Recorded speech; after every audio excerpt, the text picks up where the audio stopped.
అందరికీ నమస్కారం. నా పేరు Archana. Welcome to ER stories. ఈరోజు కథ ప్రేమ మధురిమ. షాకింగ్లో ఉన్న అతని గుండెలపై చేయి పెట్టి వెనక్కి తోసి అక్కడి నుండి పరిగెడుతుంటే ఆమె చేయి పట్టి ఫోర్సుగా వెనక్కి లాగాడు.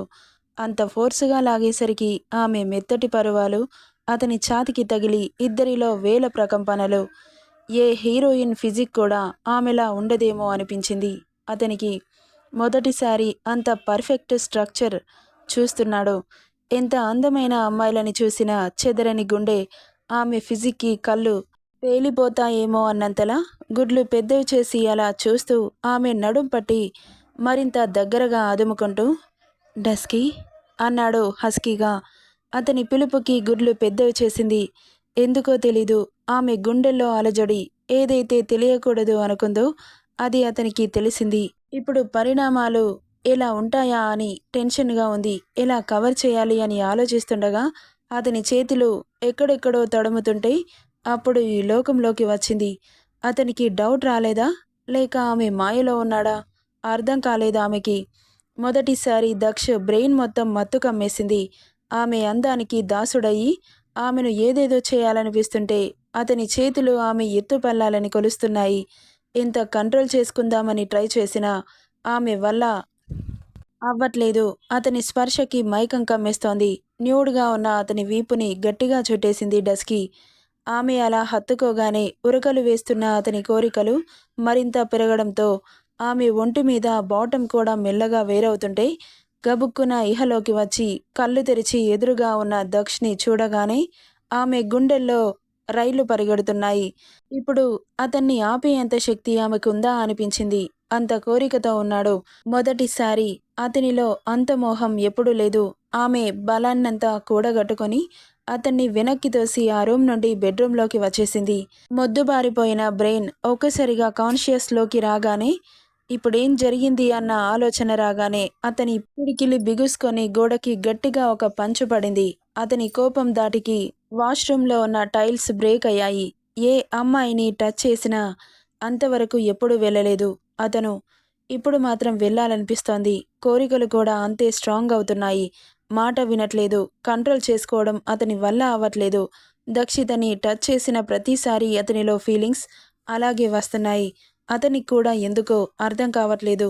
కానీ ఆమె అలా దూరం చేయకపోతే ఏం జరిగి ఉండేదో ఊహించుకుంటేనే గుండె బగబగా మండిపోతోంది. పోయి ఈ బెగ్గర్తో ఎలా కలవాలి అనుకున్నాను. అంత అందమైన హీరోయిన్స్ నన్ను ప్రవోక్ చేసి నాతో సెక్స్ చేయాలనుకున్నారు. బట్ నేను మాత్రం ఈ డస్కీకి ఎందుకు కనెక్ట్ అవుతున్నాను? దాన్ని టచ్ చేయాలనిపిస్తోంది. దానితో సెక్స్ చేయాలనిపిస్తోంది. ఎందుకో అయస్కాంతంలో ఆకర్షిస్తుంది అని కూల్ షవర్ ఆన్ చేసుకొని అలా ఎంతసేపు నిలబడ్డాడో తెలీదు. వేడెక్కిన శరీరం చల్లార్చడానికి ట్యాంక్లో ఉన్న వాటర్ కూడా సరిపోవేమో అనిపించింది. ఇక్కడ దక్షిత అతని చేష్టలకి ఆమె గుండె 200 దాటడంతో ఎలా అదుపు చేసుకోవాలో అర్థం కాక నానా తిప్పలు పడుతోంది. అందులో ఆమె ఒంటి మీద డ్రెస్ లేదు. ఇప్పుడు బయటకెలా వెళ్ళాలి అన్న ఆలోచన ఆమెను కుదురుగా ఉండనివ్వట్లేదు. ఇక టవల్ చుట్టుకొని పక్క రూమ్కి వెళ్దాం, అక్కడి నుండి ఎవరికి కనిపించకుండా నా రూమ్కి వెళ్ళిపోవచ్చు అని హ్యాంగింగ్కి ఉన్న టవల్ తీసుకొని ఫాస్ట్గా చుట్టుకొని ఆ రూమ్ నుండి బయటకొస్తుండగా టవల్ ఎడ్జ్ పట్టుకొని వెనక్కి లాగాడు. ఎప్పుడొచ్చాడో తెలీదు. కళ్ళు మూసి తెరిచేలోపే అతని కౌగిట్లో వితౌట్ టవల్లో ఉంది. దాగుడు మూతలు ఆడుతున్న ఆమె ఎద సంపదని చూసి గోడకి అదుముతూ భుజం మీద నుండి ఇన్నర్ స్ట్రాప్స్ కిందకి లాగుతుంటే గుండెల మీద చెయ్యి పెట్టుకొని అతన్ని బెదురుగా చూస్తోంది. యూ ఆర్ ఎ లయర్ అన్నాడు అంతే కోపంగా. బాధగా చూసింది. అతనెందుకంటున్నాడో అర్థమయ్యి. కానీ అతనికి సంజాయిషి చెప్పుకుందామన్నా ఆ ఛాన్స్ ఇవ్వట్లేదతను. ఏంటి, నీ వేషంతో నన్ను మోసం చేశావు కదా అంటుంటే, మీరేం మాట్లాడుతున్నారు సార్? నేను మోసం చేయడం ఏంటి? ఏదైనా ఉంటే ముక్కుసూటిగా అడగండి, చెబుతాను. ఇలా మనసులో ఒకటి పెట్టుకొని బయటకి ఒకలా ప్రవర్తించకండి అని లోపల భయం వేస్తున్న బయటకి ధైర్యం నటిస్తూ అనింది. ఏంటి, ధైర్యంగా మాట్లాడితే నమ్మేస్తాననుకున్నావా? అసలు మీరేం మాట్లాడుతున్నారు సార్? చెబితే కదా నాకు తెలిసేది. నేను మోసం చేశాను అన్నారుగా, నేను ఇక్కడే ఉన్నానుగా. ఏం మోసం చేశాను నన్ను అడగండి. మీకు సమాధానం చెబుతాను. కానీ ఇలా ఒక అమ్మాయిని సెల్ఫ్ రెస్పెక్ట్ని చంపేసి మీ ముందు ఇలా నిలబడేలా చేయకండి ప్లీజ్ అని కాస్త బాధగా అడుగుతుంటే, ఈ కలర్ ఏంటే అని తన చెస్ట్పై వేలు పెట్టి చూపించాడు. అవును, ఇది నా కలరే. మరి ఈ కలర్ ఏంటి అని బుగ్గపై పొడిచి చూపించాడు. ఫేస్ మాత్రమే డస్కీగా ఉంది, బాడీ మాత్రం ఈ కలర్లో ఉంటుంది. దానికి నేనేం చేయను అనింది అప్పటికప్పుడు కథ అల్లేసి. కళ్ళు చిన్నవి చేసి అతని వేలు గోల్డెన్ హోల్లో తిప్పుతూ చూస్తుంటే అతని చూపులకి భయపడుతూ అతని చేష్టలకి మెలకలు తిరుగుతూ, మీరు ఏంటి అంత దర్జాగా నాతో అలా బిహేవ్ చేస్తున్నారు? మరి నీకేంటి నాతో అంత ధైర్యంగా మాట్లాడుతున్నావు అన్నాడు ఆమెను ఇమిటేట్ చేస్తూ. నోరు లేచిందనుకో నాకు చేతులు లెగుస్తాయి, కొట్టడానికి కాదు, నిన్ను ఏదో ఒకటి చేయడానికి. అందుకే నా దగ్గర నాటకాలాడకు. అయినా అంత వెర్రి వెదవలా కనిపిస్తున్నానా? నీ కలర్ డస్కీ కాదు, మిల్కీ వైట్. రైట్ అంటుంటే గుండెలు దడదడలాడుతున్నాయి. లేదు లేదు, మీరు అనుకునేది అబద్ధం. దేవుడు ఒక్కొక్కరికి ఒక్కో లోపమిస్తాడు. నాకు ఈ లోపమిచ్చాడు, దానికి నేనేం చేయను అని అమాయకంగా చూసింది.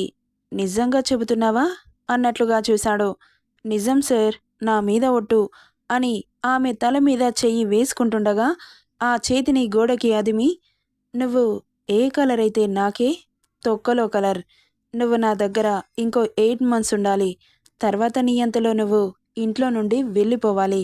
అప్పటి వరకు నేనేం చేస్తున్నా మూసుకొని పడుండు అంటూ తడిచేరిన పెదాలు తేనెలూరే పెదాలుగా ఊరిస్తుంటే, నాలుకతో లిక్ చేస్తూ పెదాలని అందుకోవడానికి ముందుకొస్తుంటే, మీరేం చేసినా అంటే ముద్దు పెట్టినా సైలెంట్గా ఉండాలా అనింది. ఎస్, అంటే నేనంటే అసహ్యం కదా మీకు? ముద్దులో పెట్టాలనిపిస్తుంది. నా ఇష్టం. మీరేం చేస్తున్నారు సార్? మీకు అర్థమవుతుందా? అసలు కొంచెమైనా క్లారిటీ ఉందా? మీ బిహేవియర్కి మీ మాటలకి చాలా ఉంది అన్నాడు ఆమె లిప్ కార్నర్ని నాలుకతో లిక్ చేస్తూ. మరి నన్ను చూస్తేనే చీదరించుకునేవారు. నేను ఇంత దగ్గరగా ఉన్నా నన్ను తాకాలని నాతో అని ఏదో అనాలనుంది, కానీ అనలేక ఎందుకు ఇలా చేస్తున్నారు?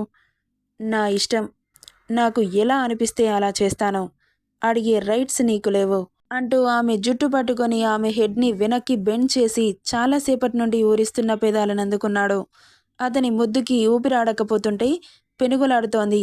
ఎంతసేపటికి అతను సాటిస్ఫై అవ్వకపోతుంటే ఆమెను ఏమాత్రం పట్టించుకోకుండా అలా కంటిన్యూ చేస్తూ అలా 5 నిమిషాలకి ప్రాణవాయువు పోశాడు.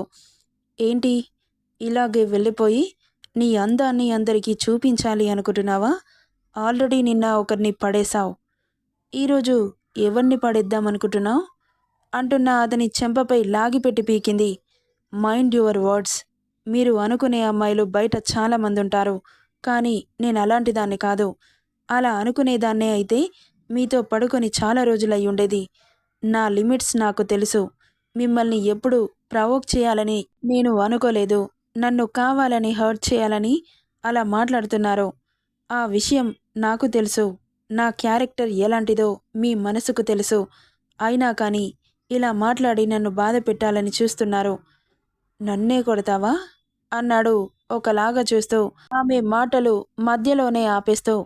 అతని చూపులకి తడబడుతూ, మీ మాటలకి నేను కేవలం కొట్టాను సార్. అది వేరే వాళ్ళయ్యుంటే ఏం చేసేవారో అంటున్న ఆమె మాట గొంతులోనే ఆగిపోయింది. ఆమె పెదాలని అతని పెదాలతో అదుముతూ మరింత హార్డ్గా ముద్దు పెట్టి పెదాలని కసిగా కొరికాడు. పెదాల నుండి బ్లడ్ చిమ్మడంతో టేస్ట్ చేసి, షట్ యువర్ బ్లడీ మౌత్.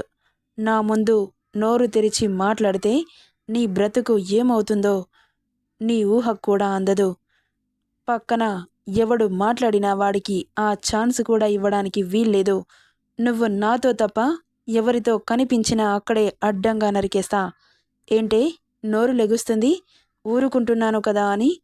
నువ్వు నా దగ్గర ఉన్నన్ని రోజులు నాకు మాత్రమే బానిసవి. బానిస అంటే ఎలా ఉండాలో తెలుసు కదా? అలాగే మూసుకొని పడుండు. కోరి వచ్చావు కదా, అనుభవించు. నేను అనుభవించట్లేదా? అలా నువ్వు కూడా అని ఆమె మీదకి టవల్ విసిరి మళ్ళీ ఏం గుర్తొచ్చిందో ఏంటో పట్టుకున్న టవల్ని లాగాడు. మళ్ళీ అతనికి తాకింది.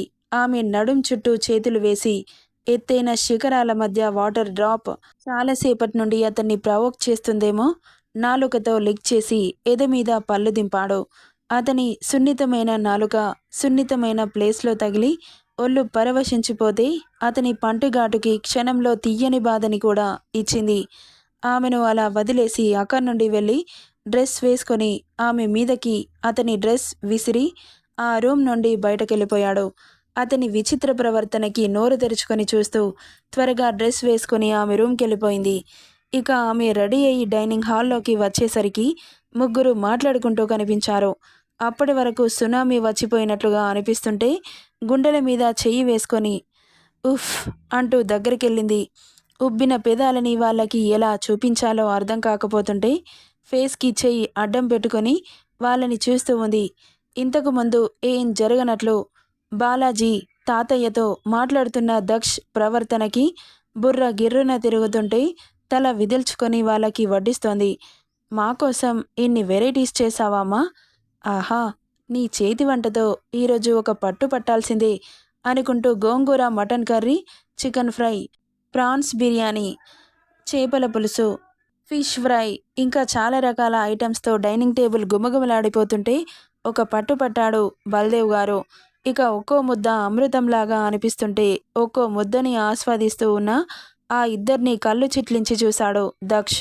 కాస్త ఆపుతారా మీ ఓవర్ యాక్షన్ అంటూ తినేసి హ్యాండ్ వాష్ చేసుకుని సోఫాలో కూర్చొని డేట్స్ ఎప్పుడెప్పుడు అని చెక్ చేసుకుంటున్నాడు దక్ష్. వాడు అలాగే అంటాడు కానీ వంటలు మాత్రం అద్దిరిపోయాయి. సూపర్ అమ్మా అన్నారిద్దరు. థ్యాంక్ యూ తాతయ్య. నువ్వు కూడా కూర్చోరా, ఎప్పుడు తిన్నావో ఏంటో అని ఆమెను పక్కన కూర్చోబెట్టుకున్నారు. ఇక వీళ్ళు నవ్వుకుంటూ తింటుంటే అతనికి చిరాకొస్తోంది. అంతలో డాక్టర్ రావడంతో లోపలికి వెళ్ళిపోయారు దక్ష్, డాక్టర్. ఇక వెళ్తున్న అతన్ని చూసి మళ్ళీ తినడంలో పడ్డారు. ఇక్కడ దక్ష్ కాలికి డ్రెస్సింగ్ చేసి టీటీ ఇంజెక్షన్ చేసింది డాక్టర్. యాంటీబయాటిక్స్ ట్యాబ్లెట్స్ చేతిలో పెడుతూ ఈరోజు రెస్ట్ తీసుకుంటే రేపటి వరకు తగ్గిపోతుంది, కాస్త చూసి షూటింగ్స్ చేసుకోండి అని జాగ్రత్తలు చెప్పి వెళ్ళిపోయింది డాక్టర్.